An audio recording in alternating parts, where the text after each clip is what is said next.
கர்த்தராகிய இயேசு கிறிஸ்துவின் நாமத்திற்கு மகிமை உண்டாவதாக. கர்த்தருக்குள் பிரியமானவர்களே, இந்த நாளுக்கான சிந்தனை பகுதியை நம்ம கொஞ்ச நேரம் எடுத்து சிந்திச்சு பார்க்கலாம். விசுவாசன்றது ஒவ்வொரு தேவனுடைய பிள்ளையும் வளர்த்து கொள்ள வேண்டிய ஒன்று. ஆனால் சோதனை நேரங்களில் தான் நம்ம விசுவாசமாக இருக்கிறோமா இல்லை அவ்விசுவாசமாக இருக்கிறோமான்றது தெரியும். விசுவாசம் இல்லாமல் தேவனுக்கு பிரியமாக இருக்க முடியாதுன்னு வேதம் சொல்லுது. தேவனுக்கு பிரியமாக இருக்க விரும்புகிற எவருக்குள்ளேயும் நிச்சயம் தேவன் எதிர்பார்க்கக்கூடிய விசுவாசம் இருக்கணும். அப்படியாப்பட்ட விசுவாசம் யார்கிட்ட இருக்குது? ஆண்டவராகிய இயேசு கிறிஸ்து வரும்போது விசுவாசத்தை காண்பாரோன்னு வேதம் சொல்கிறத பார்க்கும்போது விசுவாசமாக இருக்கிறதுன்றது ஒரு சவாலான காரியமாக தான் வரையறுக்கப்படுது. விசுவாசத்துக்குன்னே வேதத்தில் வாழ்ந்த ஒரு சிலர் மட்டுமே தான் சாட்சி பெற்றவங்களாக இருக்கிறாங்க. மற்றவங்க எல்லாம் அவ்விசுவாசத்தினால கெட்டு போனாங்கன்னு நாம் பார்க்குறோம். 6 லட்சம் பேர் புறப்பட்டு அதில் 2 பேருக்கு மட்டும்தான் விசுவாசம் இருந்ததா வேதம் நமக்கு சொல்லுது. இப்படி இருக்கிறப்போ நாம் கூட நமக்கு விசுவாசம் சரியாக தான் இருக்குதுன்னு எண்ணிக்கிட்டு இருக்கிறோம். ஆனால் நமக்கான சோதனை வரும்போது நம்மளுடைய விசுவாசம் எப்படியாப்பட்டது அப்படின்றத நம்ம கவனிச்சிருக்கிறோம். இன்றைக்கி இதை சிந்திக்கிறதுக்கு ஒரு உதாரணத்தை எடுத்துக்கிட்டு நம்மளுடைய விசுவாசத்தை வளர்க்குறதுக்கு பிரயாசப்படுவோம். விசுவாசத்துக்கு நல்ல ஒரு எடுத்துக்காட்டாக விளங்கியவர் தான் ஜார்ஜ் முல்லர்ன்ற அருமையான தேவ ஊழியர். அவர் கர்த்தருக்காக தன்னுடைய வாழ்நாளில் பெரிய காரியங்களை செஞ்சது மட்டும் இல்லாமல் விசுவாசத்தில் எப்படியெல்லாம் சாதிக்கலான்றத நடைமுறையில் செஞ்சு காட்டினார். அவர் நிறைய அனாதை இல்லங்களை வச்சு நடத்தினார். மாத சம்பளம் எதுவுமே வாங்காமல் கர்த்தர் மேலே இருக்கக்கூடிய விசுவாசத்தை வச்சே அதை நடத்தி வந்தார். அவர் ஒரு முறை தன்னுடைய அனாதை இல்லத்தில் நடந்த உண்மை சம்பவத்தை இப்படி சொன்னார். ஒரு நாள் காலையில் சாப்பிட நேரம் வந்தப்போ இங்கிலாந்தில் இருக்கக்கூடிய என்னுடைய அனாதை இல்லத்தில் உணவு எதுவுமே இல்லை. ஏதாவது வாங்கணுன்னா கையில் காசும் இல்லை. என்னை பார்க்குறதுக்கு என்னுடைய நண்பனுடைய மகள் வந்திருந்தா. அவளை சாப்பிட்ற அறைக்கு கூட்டிகிட்டு போய் எங்கள் தகப்பன் செய்ய போகிற காரியத்தை பாருன்னு சொல்லி அவளை அந்த இடத்துல உட்கார வச்சேன். அங்கே எல்லா தட்டுகளும் எல்லா டம்ளர்களும் காலியாக தான் இருந்தது.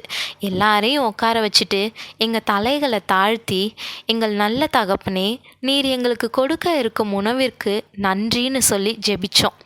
ஆமேன்னு சொல்லி முடிக்கிறதுக்குள்ள கதவு தட்டப்பட்ட சத்தம் கேட்டுச்சு. அங்கே ரொட்டிகளை செய்கிறவர் நின்றுட்டு இருந்தார். அவர், எனக்கு இரவெல்லாம் தூக்கமே வரல, உங்களுக்கு சாப்பிட காலையில் சாப்பாடு எதுவும் இல்லைன்னு எனக்கு தோணுச்சு. அதனால் காலையில் 2 மணிக்கே எழுந்துச்சு உங்களுக்குன்னு புதுசாக இந்த ரொட்டிகளை செஞ்சேன் அப்படின்ட்டு அவருக்கு தேவையான ரொட்டிகளை கொடுத்தாரு. அது முடிஞ்ச உடனே மற்றொரு கதவு தட்டப்படுற சத்தமும் கேட்டுச்சு. திறந்து பார்த்தா பால் கொடுக்குறவர் நின்றுட்டு இருந்தார். அவருடைய வண்டி இந்த அனாதை இல்லத்துக்கு முன்னாடி உடஞ்சி போயிடுச்சு. அதை சரி செய்யணும்னா அதில் இருந்த எல்லா பாலையும் கீழே கொட்டணும். அதனால் இந்த பாலை வாங்கிக்கிறீங்களான்னு கேட்டாராம். அன்னைக்கு அருமையான காலை உணவு எங்களுக்கு கிடைச்சிதுன்னு முல்லர் சொன்னாராம். ஆம் பிரியமானவர்களே, மேற்கண்ட உதாரணத்தை கவனிச்சிங்களா? இப்படியாப்பட்ட விசுவாசத்தை தான் தேவன் எதிர்பார்க்குறாரு. மலைகளை பெயர்க்கத்தக்கதான விசுவாசம் நமக்குள்ளே உருவாகலைன்னா பனி போல பிரச்சனை வந்தாலும் நாம் சோர்ந்து போயிடுவோம். சூழ்நிலை எல்லாம் எதிராக இருந்தாலும் சந்தர்ப்பங்கள் எல்லாம் தோற்று போகிறது போல் அமைஞ்சாலும் நம்ம கலங்கவே தேவையில்லை. ஏன்னா நம்மளுடைய விசுவாசம் எல்லாத்தையும் செஞ்சு முடிக்கக்கூடிய தேவன் மேலே இருக்குது. சகோதரனே சகோதரியே, எதுக்கு எடுத்தாலும் கவலை ஆட்கொண்டு நம்மளுடைய விசுவாசத்தை அசைச்சிடுறதா இருக்குதா? அவர் உங்களை விசாரிக்கிறவரானபடியால் உங்கள் கவலைகளை எல்லாம் அவர் மேல் வைத்து விடுங்கள்னு வசனம் சொல்லுது. இதை மனசில் வச்சுக்கிட்டு உங்கள் விசுவாசத்தை வளர்க்குறதுக்கு பிரயாசப்படுங்க. அன்னைக்கு கேரித் ஆற்றங்கரையில் எலியா தீர்க்கதரிசிக்கு காகங்களை கொண்டு காலையும் மாழையும் போசிச்சின்னு 1 ராஜாக்கள் 17:6-7 வாசிக்கிறோம். அப்படி வழி நடத்தின தேவன் இன்னைக்கும் உங்கள் தேவைகளை சந்திக்க மாறாதவராக இருக்கிறாரு. நீங்கள் விசுவாசிச்சா தேவனுடைய மகிமையை காண்பீங்கன்னு இயேசு கிறிஸ்து கூறினது போல் நாம் விசுவாசித்தோன்னா தேவன் நம்மளுடைய வாழ்க்கையிலும் அற்புதங்களை செய்ய வல்லவராக இருக்கிறாரு.